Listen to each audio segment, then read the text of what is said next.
মাসরুর আরিফিন আমারে উদ্দেশ্য করে বানি দিছে এক জায়গায়। মাসরুর আরিফিনরা চিনেন না? বাংলাদেশের একজন বড় ব্যাংকার, প্রফেশনাল মানুষ। ব্যাংকার হইলে টাকা গুনে শুধু, তবে সে সাহিত্য টাইত্য করে আর কি, লেখারাত ভালো। আমি যাদেরকে বাঙ্গু সুশীল বলি, সেই গ্রুপের একজন প্রতিনিধি কইতে পারেন। সে কি কইছে সেটা আগে শুনে আসি। আমি ওই পিনাকিদাকেই আবার বলবো, ওনার উদ্দেশ্যেই বলবো, আমরা কেউই পারফেক্ট না। উই আর ভেরি মাচ একই মানুষ, ন্যায় বিচারের পক্ষে আজকে দাঁড়াই, একই মানুষ আর এক সিজনে চুপ থাকি, একই মানুষ সকালে ভালো, একই মানুষ বিকালে খারাপ। আমরা কেউই পারফেক্ট না। কোনো প্রথম আলো, কোনো মাসরুর আরিফিন, কোনো ডেইলি স্টার কেউই পারফেক্ট না। বাট তার জবাব এইটা হতে পারে না, আমাদের কোনো ইমপারফেকশন থাকলেও সেটা ডিরেক্টলি আলোচনার মাধ্যমে মোকাবিলা করা উচিত। এটা কোন ধরনের দেশ যে এখানে জ্বালিয়ে পুড়িয়ে দিয়ে তার মোকাবিলা হবে? আমার ওইটাই একটা কথা, যে যে আমরা উচিত একটা টলারেন্ট সোসাইটি তৈরি করা, যে সোসাইটিতে ইউ আর স্টিল রেসপেক্টেড। আমি উনাকে বলছি, উনি দাবি করেছেন উনি করেননি, বাট আমি উনাকেই বলছি, we want a tolerant society যেখানে we are all respected and we are tolerated even when I strongly disagree with you and even when I actually don't like you. শুনেছেন তো? আচ্ছা মাসরুর, আপনি তো লেখাপড়া জানা মানুষ, সাকসেসফুল বিজনেস লিডার, সংবেদনশীল, তাছাড়া তো আর লেখালেখির বুদ্ধ থাকতো না। তো আপনি তো ভাই রাষ্ট্র সমাজের সংকটটাই বুঝেন না। কেমনি একটা পলিটিক্যাল সিচুয়েশনকে বুঝতে হয়, নেভিগেট করতে হয়, সেটা তো ভাই আপনার জানা নাই। আপনার কথা শুনে মনে হইতেছে পিনাকি ভট্টাচার্য মরে গেলে দেশ সুস্থির হইতো। কিছু বেকুব মনে করতো যে হাসিনা মরলে ফ্যাসিবাদের পতন হবে, ওই রকম আর কি। আপনি তো রুট কজ অ্যানালাইসিস বুঝেন, কেমনে করতে হয় জানেন। প্রথম আলো ডেইলি স্টার কেন হামলার শিকার হইলো বলেন তো আপনি করতে পারেন কিনা বলতে পারবেন? ওইটা আপনি করলে আপনি এই বক্তৃতা দিতেন না, বা জানেন কিন্তু বলবেন না, অন্য কথা বলবেন। এটা ভণ্ডামি, হিপোক্রেসি। আমি আজকে আপনারা দেখাই দিব কেন এটা হইল। মাহফুজা নাম দেখতে পায় না, তার অপরাধটা কি? এইভাবে সর্বপ্রথমবারের মতন প্রথম আলো ডেইলি স্টার অফিসে আগুন জ্বালালো কেন? কেন? আমরা কি অপরাধ করলাম? হাসিনাও দেখতে পায় না, তার অপরাধটা কি? অন্যভাবে দেশবাসীর কাছে আমি বিচার চাই, কি অপরাধটা কি করেছি। কিন্তু আপনি যদি প্রবলেমটা আসলে ফিক্স করতে চান, তাইলে আপনাকে রুট কজ অ্যানালাইসিস করে একটা সলিউশন, সমাধানের রাস্তা বের করতে হবে। আপনি যেহেতু ইন্টেলিজেন্ট, বেকুব এবং মাথা মোটা না, আপনার যেহেতু পার্সোনাল স্টেক নাই এই ঘটনায়, আমার আলোচনাটা মন দিয়ে শোনেন, তারপরে পাইলে বেকুব গুলোরে বুঝেন। আমারে বুঝানোর দরকার নেই আপনার। আমি রাষ্ট্রটারে ঠিক করতে চাই এবং আমি জানি কেমনে ঠিক করা যায়। আমি রাষ্ট্রটা ভাঙতে চাই না, শক্তিশালী করতে চাই, দুর্বল করতে চাই না। যারা মানব বন্ধন করতেছেন, প্রতিবাদ করতেছেন, রাষ্ট্রটা আপনাদের হাতেই ছিল, এখন আপনাদের হাতেই আছে। তা আপনারা তো এই রাষ্ট্র বানাইছেন, না বুঝেছেন রাষ্ট্র, না বুঝেছেন জনমানুষ সার্বভৌম ইচ্ছা, না বুঝেছেন রাষ্ট্রের মধ্যে থাকা কন্ট্রাডিকশন গুলা। আপনারা তো সত্যিকার অর্থে রাষ্ট্র বানানোর চেষ্টায় নাই, কারণ আপনারা কেউ, আমি দায়িত্ব নিয়ে বলতেছি, কেউ না, যারা এলিট আছেন রাষ্ট্রটা বুঝেন না। কিছু মনে করেন না, এটাই সত্য। আসেন আজকে একটা একটা করে বুঝাই দিই, এই বিষয়ে কিছু জিনিস বুঝাই দিই। আমি আশা করি ছাত্রদের, তরুণদের, রাজনৈতিক দলের নেতারাও শুনবে আর বুঝার চেষ্টা করবে, আর আমার দর্শকেরা তো বুঝবেনি। আসেন আল্লাহর নামে শুরু করি। প্রথম আলো ডেইলি স্টারের অপরাধটা কি সেটা আমরা শহীদ হাদির বক্তব্য শুই না, তারপরে আলাপে ঢুকবো। আগে শোনেন হাদির বক্তব্য। প্রথম আলো কথাটা বলা খুব ক্রাইসিস আমাদের জন্য। এরপর এটুকুন বলি, দেখেন আমরা অনেকে প্রথম আলোকে শুধু একটা পত্রিকা মনে করি, এইটা আমাদের দেখবার ভুল। প্রথম আলো হলো বাংলাদেশে এমন একটি প্রতিষ্ঠান, এমন একটি এজেন্সি, যে একটা প্যারালাল রাষ্ট্র। আবার বলছি, প্রথম আলো একটা প্যারালাল রাষ্ট্র। এই কারণে একটা রাষ্ট্রের যেরকম অনেকগুলো উইং থাকে, যে উইং গুলো তাকে ফাংশন করে, প্রথম আলোর এমন কোনো উইং নাই যে উইং সে মেনটেন করে না। পত্রিকা এটা তার একটা ভার্সন, কিন্তু আপনি দেখেন না, এই পুরো গত 15-17 বছরে ফ্যাসিবাদের বয়ান নির্মাণে সব থেকে যে ন্যারেটিভ নির্মাণে যে সাহায্য করেছে এলিট ওয়েতে, সেটা প্রথম আলো। 101টা প্রমাণ দিতে পারবো সামনে বসে, এখন আমাকে সময় দিলে একদম তার কোটা আমার ফোনে আছে, আমার ফোনে সব, যে সে কি রিপোর্ট করেছে সবগুলো আছে। কিন্তু আপনি ভাবেন, হওয়ার কথা ছিল কি, এখন তো সে ভয়ে থাকার কথা, অ্যাটলিস্ট সে তার এই যে ফ্যাসিবাদের সে নির্মাণ। আপনি ভাবেন, তারা খালেদা জিয়াকে নিয়ে নিউজ করেছে, এই আজকেও দেখলাম যে বসুন্ধরার কাছে খালেদা জিয়ার কনসেন্ট নিয়ে 100 কোটি টাকা চেয়েছে তারেক রহমান, হেডলাইন। এখন এই যে বিএনপিকে ভিলেনাইজ করে তোলা, এইটা কি আসলে বিএনপি করেছে? অথবা বিএনপি এটার বিরুদ্ধে মামলা করেছে? মামলা কিন্তু করে নাই। এখন এরকম একটা তো কথা আমি আপনাকে শুধু কেন বললাম, আপনি প্রথম আলোকে বুঝতে হলে আমি অনেক আগে একটা টকশোতে একটা শব্দ ব্যবহার করেছিলাম, আজকে আবার বলি, এটা হলো প্রথম আলো সিনড্রোম। প্রথম আলো সিনড্রোম হলো, আপনি ভাবেন, সে সরকার পড়ে যাবার পরে গত 2 বছর আগে সম্ভবত আর 21 বা 22-এ প্রথম আলো তার প্রথম পেজে শেখ হাসিনার জন্মদিন উপলক্ষে, যদিও ওটা স্পন্সার ছিল, সম্ভবত বিজ্ঞাপন ছিল, তার জন্মদিনের শুভেচ্ছা চেপেছে 1 পৃষ্ঠা জুড়ে। এইটা কি কোনোদিন আপনি বুঝাতে পারবেন? এটা যদি খালেদা জিয়ার হইতো তো এটা সে ছাপতো? এটা তার একটা ব্যাখ্যা দাঁড় করায়, এটা নিয়ে আমরা কথা বলবো না। দেখেন, সে কি ছাপবে কি ছাপবে না, সে কাকে ভালো বলবে কাকে ভালো বলবে বলবে না, এইটা নিয়ে আমাদের কোনো কথা থাকতে পারে না, কারণ প্রত্যেকটা মিডিয়া এজেন্সির নিজস্ব ন্যারেটিভ থাকে এবং তার স্বাধীনতা আছে। কিন্তু তার যেটা স্বাধীনতা নাই, একজন নিরপরাধী মানুষকে জঙ্গি বলে তার জীবনকে শেষ করে দেয়ার। তার স্বাধীনতা নাই যে যে অপরাধ করে নাই সেই অপরাধ হিসেবে তাকে ন্যারেটিভ নির্মাণ করে তাকে অপরাধী হিসেবে জীবন ধ্বংস করে দেয়ার। প্রথম আলো কোন নিউজ কাভার করবে কোন নিউজ কাভার করবে না, এটা নিয়ে আমার কোনো কথা বলার থাকতে পারে না, কারণ এটা তার প্রাইভেট পলিসি, যে তার পলিসি নিজের মতো নির্মাণ করবে। কিন্তু আমার কথা হলো, যে জঙ্গিবাদে সংশ্লিষ্ট ছিল না, আপনি তাকে জঙ্গি বলে বলে বলে বলে বলে বলে একটা ঘটনা আজকে বলি, এখানে আমি শেষ করি শুধু একটা। আমাকে গতকালকে শাপলা চত্বরে শহীদ হয়েছেন বুয়েটের শিক্ষার্থী রিহান, তাকে নিয়ে পরশু বুয়েটের সিএসসি ডিপার্টমেন্টে শোক সভা এবং দোয়া মাহফিল হয়েছে, সেখানে আমি ছিলাম। তার বোন এখন নর্থ সাউথের টিচার। আমাকে তার বোন গতকাল রাতে 2টো লিঙ্ক পাঠিয়েছেন প্রথম আলো। সেটা হলো 2013-তে শাপলা চত্বরে যে শহীদ রেহান মারা গেলেন, মানে শহীদ হলেন, তাকে হত্যা করা হলো, সেই সময় প্রথম আলো কি নিউজ করেছে সেই লিঙ্কটা। আর গতকালকে তার মা এবং তার বোন ইন্টারন্যাশনাল যে নতুন ট্রাইব্যুনাল গঠিত হয়েছে এই করার জন্য, সেখানে তারা নালিশ নিয়ে গেছে এইটার বিচারের জন্য, সেইটাও তারা নিউজ করেছে।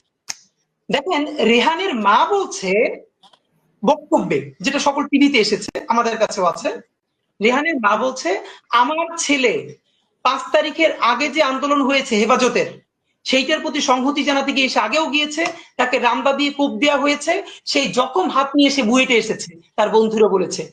5 তারিখ এই জনতার আন্দোলনে অংশগ্রহণ করতে গিয়ে তারপরে সে আবার হত্যাকাণ্ডের শিকার হয়েছে।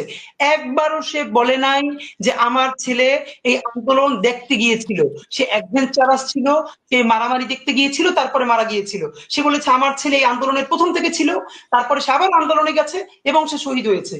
2013 তারিখের 6 মে প্রথম আলো নিউজ করেছে, যেহেতু এটা বুয়েটের ব্যাপার, এটা যদি লেখে বুয়েটের কেউ আন্দোলনে শরিক হয় তাহলে খুবই এলিটপনা নষ্ট হয়ে যায়, সুশীলপনা শাহবাগীপনা। প্রথম আলো নিউজ করেছে, তার মা নাকি বলেছে যে আমার ছেলে খুবই অ্যাডভেঞ্চার প্রিয়, তাই সে সেখানে দেখতে গেছে যে ওখানে মারামারিটা কি হচ্ছে, এরপরে সে গুলি লেগে নিহত হয়েছে।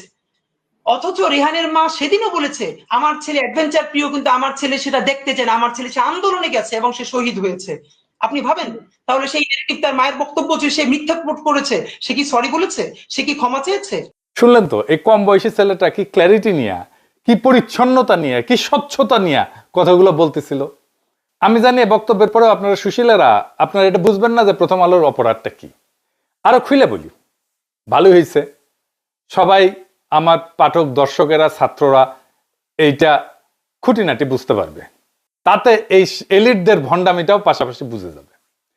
একটা কার্যকর রাষ্ট্র, একটা সমাজ গড়তে প্রথমে কোন জিনিসটা লাগবে বলেন তো? একটা জিনিস লাগবেই, ওইটা ছাড়া আপনি সমাজ বা রাষ্ট্র গড়তে পারবেন না, গড়লেও টিকাইতে পারবেন না, পারবেনই না। আপনি যত মানব বন্ধন করেন, যত দমন পীড়ন করেন, যত সুশীল কথা বলেন, যত দার্শনিক কথা বলেন, যত লেখাপড়া করেন, যত সমৃদ্ধি আনেন, আপনি রাষ্ট্র করতে পারবেন না। সেটা কি কি না থাকলে রাষ্ট্র করা যাবে না, সেটা হইতেছে ইনসাফ। ইনসাফ, ন্যায়ের ধারণা। সমাজ বা রাষ্ট্র যদি ইনসাফ কায়েম করতে না পারে, সে সমাজ টিকে না, সে রাষ্ট্র টিকে না। তাহলে ইনসাফ কায়েম হয় কিভাবে সমাজে বা রাষ্ট্রে? প্রথমত হইতেছে যে সমস্ত ইনস্টিটিউশন আছে, যেমন আদালত, আইন, রাষ্ট্র, সংসদ। এখন বলেন আপনি এই আদালতে, বাংলাদেশের আদালতে আপনি জাস্টিস পান, ন্যায় বিচার পান? পাইলে তো খালেদা জিয়াকে জেলে যেতে হয় না, তাই না? এই আদালত, আইন, রাষ্ট্রের ইনস্টিটিউট পৃথিবীর কোন দেশেই ইনসাফ কায়েম করতে পারে না। কেন পারে না জানেন? অনেকগুলো কারণ আছে, তার মধ্যে একটা বড় কারণ হইতেছে মানুষের সেন্স অফ জাস্টিস বা মানুষের ন্যায়ের ধারণা, ইনসাফের ধারণা, এটা বলে একটা জিনিস থাকে। এই যে পিপলের জাজমেন্ট আর লিগাল জাজমেন্ট, এই সিস্টেম, এই দুইটা অনেক সময় দুই প্রান্তে থাকে।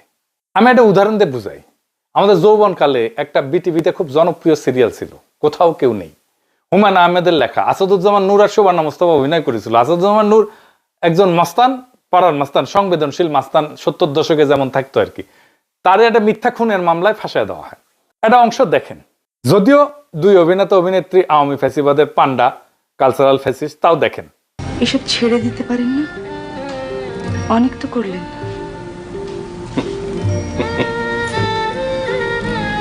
হাসছেন কেন? ছেড়ে দিতে ইচ্ছে করে, মাঝে মধ্যে খুব ভদ্রলোক হইতে ইচ্ছা করে, খুব আফসোস হয়। মনে হয় ভদ্রলোক হইতে পারলে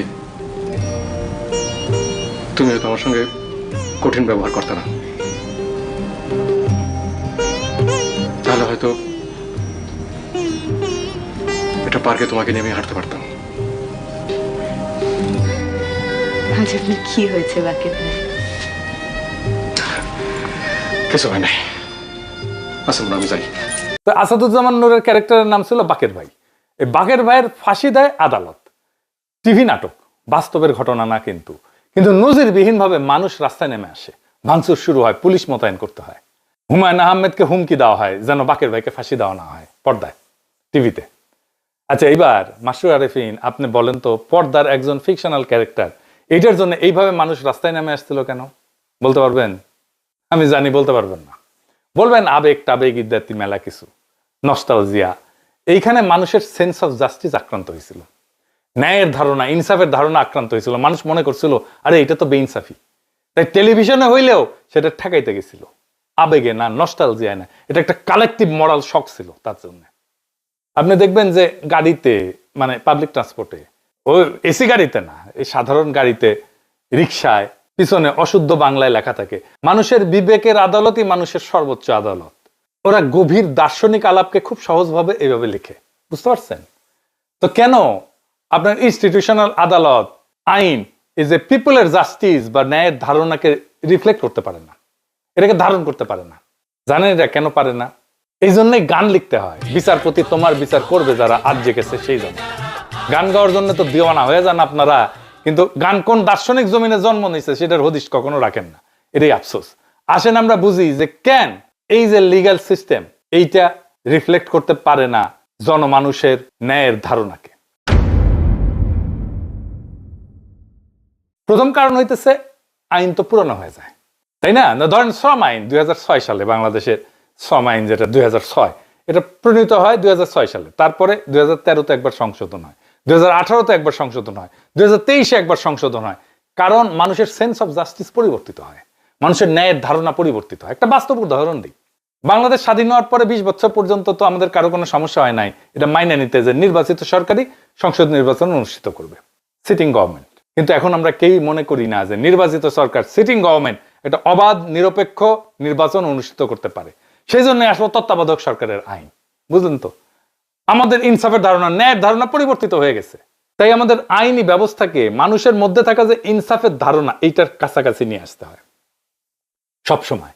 মানুষের ইনসাফের ধারণা পাল্টায়, বদলায়, আমাদের আইনি কাঠামোকে তার কাছাকাছি নিয়ে আসতে হয় ক্রমাগত। কিভাবে রাষ্ট্র এই কাজটা করে জটিল মনে হইতেছে না? জটিল মনে হবে না, সব চালায় বুঝে যাবেন। সব রাষ্ট্র না, কিছু রাষ্ট্র এই কাজটা করে, আইনি কাঠামোকে মানুষের ন্যায়ের ধারণার কাছাকাছি নিয়ে আসে। কিভাবে? 3 ভাবে করে। প্রথম ভাবে হচ্ছে সংসদে আইন বানায়। সংসদের একমাত্র কাজ হচ্ছে আইন বানানো, যেন মানুষের মধ্যে থাকা ইনসাফের ধারণা এই নতুন আইনের মধ্যে থাকে। আইন বানানো ছাড়া সংসদের আর কোনো কাজ নাই। এই জন্যই আমরা ভোটে নির্বাচিত সংসদ সদস্যকে দিয়ে আইন বানাই, আইনের পিএইচডিকে দিয়ে আইন বানাই না। বোঝা গেল? মানে সংসদ এটা খুবই গুরুত্বপূর্ণ প্রতিষ্ঠান সমাজে ইনসাফ কায়েম রাখার জন্য। কিন্তু এই নির্বাচনে দেখেন কি বলতেছে সবাই। বিএনপি বলতেছে এই দেব, ওই দেব, সেই দেব, ফ্যামিলি কার্ড দেবো, রাস্তা বানাই দেবো, কালভার্ট বানাবো, চাকরি দেবো। কিন্তু মূল যে কাজ, সমাজে ইনসাফ কায়েম করবো, এটা ধারে কাজ দেওয়া যায় না কেউ। এই যে আমরা ভোট দিতে পারি নাই হাসিনার আমলে, সেই জন্য আমাদের সমাজের ভেতরে যে ইনসাফের ধারণা, সেইটার কোনো ইনস্টিটিউটের ভেতরে আর হাজির নাই। সেই জন্য ভোটে দিতে কারচুপি বন্ধ করা, এটা শুধু অবাধ নির্বাচনের জন্য দরকার না, সমাজে ইনসাফের ধারণা যেন কলুষিত না হয়, সেজন্য দরকারি কারচুপি যেন বন্ধ হয়, নির্বাচনে ফেয়ার যেন হয় ইলেকশনটা। এখন ধরেন আইন বানাইতে তো টাইম লাগে, তো এই টাইমের মধ্যে আমি কিভাবে চেষ্টা করব যে সমাজের ইনসাফের ধারণাকে আইন এবং বিচারের মধ্যে প্রতিফলিত করতে? এইখানে আসে দ্বিতীয় পদ্ধতি, আদালতের জুরি সিস্টেম। সেটা আবার কি? আদালতের জুরি সিস্টেম মানে হইলো বিচারের সময় শুধু একজন জাজ বিচার করবে না বা একটা প্যানেল অফ জাজ বিচার করবে না, সাধারণ মানুষের মধ্যে থেকে, জনতার মধ্যে থেকে বাছাই করা কয়েকজন নাগরিকও এই মামলার প্রমাণ শুনে সিদ্ধান্তে অংশ নেবে। এতে আদালতের রায় কেবল বইয়ের লিখিত আইন পুরানো নিয়ম অনুযায়ী হবে না, বর্তমান সমাজের ন্যায়বোধ, মানুষ কাকে ন্যায্য মনে করে সেটার প্রতিফলন ঘটবে। সেজন্যই জুরি। জুরি আসলে আদালতের ভেতরে জনগণের কণ্ঠ। বাংলাদেশে এই ব্যবস্থা নাই, কারণ এইখানে বিচার ঐতিহাসিকভাবে আমলাতান্ত্রিক ঔপনিবেশিক কাঠামোর উপরে দাঁড়ানো। এইখানে জজ বিশেষজ্ঞ, সেই সব জানে, জনগণ জানে না। এর ফলে অনেক সময় আদালতের রায় আইনসম্মত হয় হইলেও মানুষ নৈতিকভাবে তার ন্যায্য মনে করে না। তখন জনগণের সেন্স অফ জাস্টিস আদালতের ভেতরে জায়গা না পেয়ে বাইরের রাস্তায়, আন্দোলনে, ক্ষোভে, সহিংসতায় বেড়ায় আসে। আদালতে জুরি না থাকায় মানুষের যে বিচারবোধ, ন্যায়বোধ, সেটা আদালতের দরজার বাইরে পড়ে থাকে। আর সেই দরজার বাইরে জমে থাকা ক্ষোভই সমাজে অস্থিরতা তৈরি করে। জুরি মানে জনগণকে বিচার ব্যবস্থার ভেতরে ঢুকতে দেওয়া, আর সেটা মানে রাষ্ট্রের উপরে জনগণের একটা নৈতিক নিয়ন্ত্রণ প্রতিষ্ঠা করা। তো এটা তো নাই বাংলাদেশে জুরি সিস্টেম। তাইলে হাসিনা আমলে কোন জিনিসটা এই দায়িত্বটা পালন করতে পারত, যে ইনসাফের ধারণা আমাদের ইনস্টিটিউশনের মধ্যে নিয়ে আসা, আমাদের জাস্টিস সিস্টেমের মধ্যে নিয়ে আসা? কোনটা? সেটা হইতেছে মিডিয়া। হাসিনা ওইগুলোকে সিস্টেমেটিক্যালি বন্ধ করে দিচ্ছে, আমার দেশ বন্ধ করে দিচ্ছে, দিগন্ত টিভি বন্ধ করে দিচ্ছে। মিডিয়া জনগণের যে সেন্স অফ জাস্টিস, ইনসাফের ধারণা, এটা তুলে ধরতে পারে। কারণ দার্শনিকভাবে মিডিয়াই সেই জনপরিসর যেখানে আইন না, নৈতিক বৈধতা গঠিত হয়, সত্য তৈরি হয়, ন্যারেটিভ তৈরি হয়। আর মিডিয়া যদি এই দায়িত্ব ছেড়ে দিয়ে কেবল ক্ষমতার ভাষা অনুবাদ করে, তাইলে জনগণের সেন্স অফ জাস্টিস বা ইনসাফের ধারণা আদালতে বা সংসদে না, রাস্তায়, ক্ষোভে, সহিংসতায় প্রকাশ পায়। ইতিহাসে বারবার দেখা গেছে মিডিয়া নীরব হলে ন্যায় বিচার শব্দ হারায়, আর শব্দ হারাইলে মানুষ তখন শরীর দিয়ে কথা বলতে চায়। ফরাসি দার্শনিক এতিয়ান বালিভার উনি বলছেন যে counter violence born from exclusion. আপনি যখন আমার কণ্ঠস্বরকে থামাই দিবেন, বন্ধ করে দিবেন, তখন এটা ভায়োলেন্স হিসাবে বাড়ায় আসে, সহিংসতা হিসাবে বাড়ায় আসে। ওই যে হাদি বলছে না শহীদের মায়ের কথা, এটা শুধু চাপাই দেয় নাই প্রথম আলো, সে তার বক্তব্যকে বিকৃত করছে। আবার দেখেন ওই অংশটা, রিতা সাহেব। আমাকে গতকালকে শাপলা চত্বরে শহীদ হয়েছেন বুয়েটের শিক্ষার্থী রিহান, তাকে নিয়ে পরশু বুয়েটের সিএসসি ডিপার্টমেন্টে শোক সভা এবং দোয়া মাহফিল হয়েছে, সেখানে আমি ছিলাম। তার বোন এখন নর্থ সাউথের টিচার। আমাকে তার বোন গতকাল রাতে দুটো লিঙ্ক পাঠিয়েছেন প্রথম আলো। সেটা হলো 2013-তে শাপলা চত্বরে যে শহীদ রেহান মারা গেলেন, মানে শহীদ হলেন, তাকে হত্যা করা হলো, সেই সময় প্রথম আলো কি নিউজ করেছে সেই লিঙ্কটা। আর গতকালকে তার মা এবং তার বোন ইন্টারন্যাশনাল যে নতুন ট্রাইব্যুনাল গঠিত হয়েছে এই করার জন্য, সেখানে তারা নালিশ নিয়ে গেছে এইটার বিচারের জন্য, সেইটাও তারা নিউজ করেছে। দেখেন রেহানের মা বলছে বক্তব্যে, যেটা সকল টিভিতে এসেছে, আমাদের কাছেও আছে, রেহানের মা বলছে আমার ছেলে 5 তারিখের আগে যে আন্দোলন হয়েছে হেফাজতের, সেইটার প্রতি সংহতি জানাতে গিয়ে সে আগেও গিয়েছে, তাকে রামদা দিয়ে কোপ দেওয়া হয়েছে, সেই জখম হাত নিয়ে সে বুয়েটে এসেছে। তার বন্ধুরা বলেছে 5 তারিখ এই জনতার আন্দোলনে অংশগ্রহণ করতে গিয়ে তারপরে সে আবার হত্যাকাণ্ডের শিকার হয়েছে। একবারও সে বলে নাই যে আমার ছেলে এই আন্দোলন দেখতে গিয়েছিল, সে অ্যাডভেঞ্চারাস ছিল, সে মারামারি দেখতে গিয়েছিল, তারপরে মারা গিয়েছিল। সে বলেছে আমার ছেলে এই আন্দোলনের প্রথম থেকে ছিল, তারপরে সে আবার আন্দোলনে গেছে এবং সে শহীদ হয়েছে। 2013 তারিখের 6 মে প্রথম আলো নিউজ করেছে, যেহেতু এটা বুয়েটের ব্যাপার, এটা যদি লেখে বুয়েটের কেউ আন্দোলনে শরিক হয় তাহলে খুবই এলিটপনা নষ্ট হয়ে যায়, সুশীলপনা, শাহবাগীপনা। প্রথম আলো নিউজ করেছে তার মা নাকি বলেছে যে আমার ছেলে খুবই অ্যাডভেঞ্চার প্রিয়, তাই সে সেখানে দেখতে গেছে যে ওখানে মারামারিটা কি হচ্ছে, এরপরে সে গুলি লেগে নিহত হয়েছে। অথচ রেহানের মা সেদিনও বলেছে আমার ছেলে অ্যাডভেঞ্চার প্রিয়, কিন্তু আমার ছেলে সেটা দেখতে চায় না, আমার ছেলে সে আন্দোলনে গেছে এবং সে শহীদ হয়েছে। আপনি ভাবেন তাহলে সেই নেগেটিভ তার মায়ের বক্তব্য যে সে মিথ্যা রিপোর্ট করেছে, সে কি সরি বলেছে, সে কি ক্ষমা চেয়েছে? শুধু কি তাই, আমরা হাদির কাছ থেকে শুনি যারা হাসিনার ফ্যাসিবাদের বৈধতা তৈরি করছিল তাদের প্রথম আলো কিভাবে রক্ষা করতে আসছিল। দেখেন, ইসলামী ব্যাংক দখলের ন্যারেটিভকে নির্মাণ করেছে জঙ্গি ব্যাংকিং বলে, যে জঙ্গি অর্থায়ন হয় ইসলামী ব্যাংক থেকে, তা আওয়ামী লীগ তো তারপর গত আরো 10 বছর ক্ষমতায় ছিল, তারপরও এর মধ্যে ইসলামী ব্যাংক কয় জায়গায় জঙ্গি অর্থায়ন করছে তার তো প্রমাণ নিশ্চয়ই তার কাছে থাকার কথা। যেহেতু নাই, তাইলে আপনি আবুল বারাকাতের কোনো বিচার করছেন যে সে এই যে যুগলবন্দি কলাম লেখা লেখা ইসলামী ব্যাংকে ধ্বংস করতে দিল? কই, বরং কি হইল, আবুল বারাকাতের আমলে কি সুশীল, অথচ তার সময় কত টাকা জনতা ব্যাংক থেকে বেহাত হয়েছে আওয়ামী লীগের কাছে। আপনি যখন ঘৃণা ভরে তার বিরুদ্ধে মামলা করবেন কেন? যদি হাসিনা প্রধানমন্ত্রী থাকার কারণে হাসিনার র্যাবের প্রধান গুলি করে মানুষ মারলে তার যদি দায়ভার হাসিনার উপর যায়, তাহলে জনতা ব্যাংকের চেয়ারম্যান থাকার পর জনতা ব্যাংক থেকে যে হাজার হাজার কোটি টাকা পাচার হয়েছে তার দায় আবুল বারাকাতের উপরে যাবে না? না, সেটা আবার যাবে না। এই হলো বঙ্গবুদ্ধিজীবিতা। বরং তারে যখন সেইটার জন্য অ্যারেস্ট করা হবে তখন প্রথম আলোতে যুগলবন্দি কলম আসবে, আমরা একজন শিক্ষকের এইরকম অবমাননা দেখতে চাই না। অথচ এই শিক্ষক অর্থ পাচারকারী শুধু না, ব্যাংক লুটেরাদের ন্যারেটিভ নির্মাণ করছে। এরকম তো 50 জনের নাম বলতে পারবো। তাদের ব্যাপারে আমাদের ডকুমেন্টেশন কই? তো বাংলাদেশের জনগণের ভোটের অধিকার নাই, কথা বলার অধিকার নাই, জুরি সিস্টেম নাই, কিন্তু মিডিয়া সেই ফাংশনটা নিতে পারতো, নেয় নাই। শুধু যে নেয় নাই তাই না, তারা ফ্যাসিবাদের পক্ষে দাঁড়াইছে। হাসিনার বিরোধী মত দমনের অন্যতম হাতিয়ার জঙ্গি ন্যারেটিভ, এটা কারা বানাইছে? প্রথম আলো বানাইছে। কত নিরীহ মানুষকে ক্রস ফায়ারে দিছে, আয়না ঘরে নিছে, বাড়ির মধ্যে ঢুকাই বাইরে থেকে সিটকানি লাগাই দিয়ে উড়াই দিছে বাড়ি বোমা দিয়ে। কোনো হিসাব আছে? কত মানুষ এমন আর্টিকেল ছাপাইছে যে একজন রিলিজিয়াস মুসলিম যে প্র্যাকটিসের মধ্যে দিয়া, জীবন চর্চার মধ্যে দিয়া যায়, সেটারে জঙ্গি বলে তকমা দিছে। আপনার সন্তান জঙ্গি হচ্ছে না তো? পরে দেখেন, আপনি দেখবেন একজন রিলিজিয়াস মুসলিম যা যা প্র্যাকটিস করে সেটাকে জঙ্গি হিসেবে ট্যাগ দিছে এখানে। সাহেব দেখেন, জঙ্গি হিসেবে তাদের কত কত কতগুলো লেখা লিখছে, কত দেখেন, একটার পর একটা দেখান। দেখাইতে গেলে আজকের এপিসোড আর শেষ হবে না। তাই জাস্টিস সিস্টেম বা আইন আদালত আর জনগণের সেন্স অফ জাস্টিস, এই দুইটার মধ্যে দেয়া নেয়া বা সার্কুলেশন বন্ধ হইলে জনরোষ জন্মায়। এই জনরোষ সিস্টেম ফেলিওরের বাই প্রোডাক্ট। জনগণ বিশৃঙ্খলা করতে চায় না, জনগণের এজেন্ডা না এটা, সে শান্তি চায়। বিশৃঙ্খলা আসে যখন তার এজেন্ডায়, তার কথায় কেউ কর্ণপাত করে না। বিপ্লবের পরে প্রথম আলোতে গিয়া ছাত্র উপদেষ্টারা বই প্রকাশ করলো, প্রোগ্রাম করলো, জনগণ বিস্ময়ের সাথে লক্ষ্য করলো যাদের এই ফ্যাসিবাদ কায়েমের জন্য জেলে নেওয়া দরকার ছিল, জবাবদিহিতার মধ্যে আনার দরকার ছিল, তারাই ম্যানেজ করে ফেললো বিপ্লবের মধ্যে থেকে তৈরি হওয়া ক্ষমতাকে। কি তামাশা! 1971-এর ক্ষত যেমন মেরামত করতে হবে, ঠিক একইভাবে হাসিনার দীর্ঘ শাসন আর 24-এর ক্ষত নিরাময় করতে হবে। এইটা যে ক্ষত, সেটাই তো স্বীকার করে না। প্রথম আলো ডেইলি স্টার জিন্দেগিতে ক্ষমা চাইছে যে আমরা 111 করছি, বিদেশি 2 রাষ্ট্রের সাথে গুটু কইরা। এটা তো রাষ্ট্রদ্রোহ।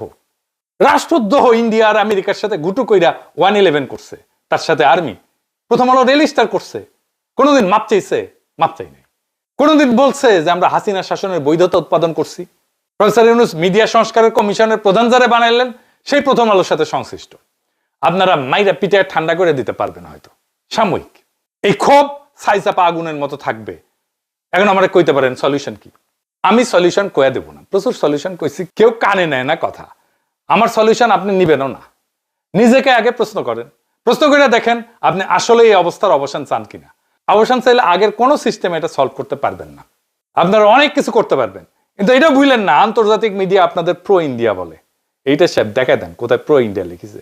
আমি এটা বুঝি না কেন প্রথম আলো ডেইলি স্টারের মালিক পক্ষ মাহফুজা নাম আর মতিউর রহমানের কর্তৃত্বের উপরে, তাদের উইজডমের উপরে ভরসা করতেছে। এই জন্যই পাবলিক ওয়াচ লাগে। এটা যদি শেয়ার মার্কেটে শেয়ার টেয়ার থাকলো না, শেয়ার হোল্ডাররা ক্যাক করে ধরলো না। কেন তারা একটা কনস্ট্রাকটিভ এনগেজমেন্টের দিকে যাচ্ছে না? তারা মনে করতেছে বিএনপিকে তো ম্যানেজ করেই ফেলেছি, সব ঠিক করে ফেলবো। জি না, দুনিয়া বদলায় গেছে, ক্ষমতার এখন প্রচুর কেন্দ্র। বিএনপি বাংলাদেশের ন্যারেটিভ নিয়ন্ত্রণ করে না। এটা যতদিন আপনারা ঝুলাই রাখবেন ততদিন আপনাদের সমস্যার সমাধান জটিল থেকে জটিলতর হবে।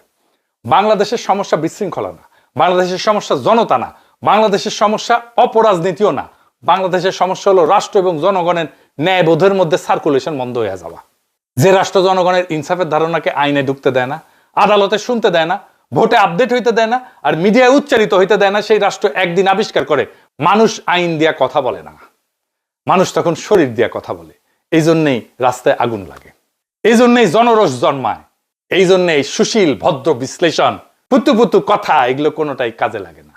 কারণ জনগণের জন্য তো জনরোষ কোনো এজেন্ডা না, এটা সিস্টেম ফেলিওরের বাই প্রোডাক্ট।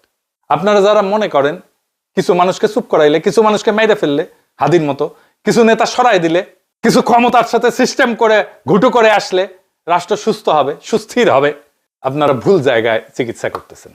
রোগটা তো ব্যক্তির না, রোগটা মতেরও না, রোগটা দলেরও না, রোগটা হলো রাষ্ট্র জনগণের বিচারবোধকে, ন্যায়বোধকে রাষ্ট্রের ভিতরে ঢুকতে দেয় না।